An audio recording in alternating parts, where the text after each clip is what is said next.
Le manifesteur, c'est le deuxième type énergétique en plus du générateur.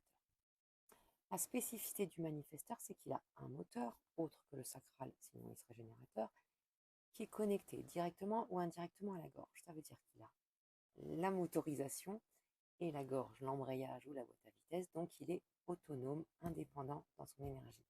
C'est sa spécificité. Et cette spécificité lui donne ce rôle d'être justement celui qui va démarrer, celui qui va impulser, celui qui va initier, parce qu'il est le seul à être autonome et indépendant dans l'accès à son énergie. Il a besoin de personne d'autre.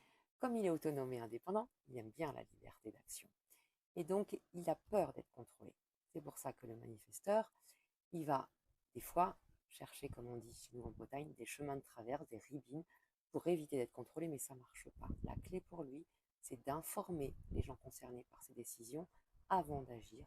Comme ça, il ne rencontre pas de la résistance et ça lui évite de se sentir en colère. La colère, qui est la manifestation de quand il ne se sent pas libre d'agir à sa guise. Et quand il informe avant d'agir, et bien, du coup, il n'y a pas de résistance et il se sent en paix, ce qui est sa signature. Sa question existentielle, c'est qui vais-je impacter? Qu'il le veuille ou non, le manifesteur a de l'impact. Et quand il informe avant d'agir, eh ben, ça lui permet de voir qui il impacte et qui il n'impacte pas.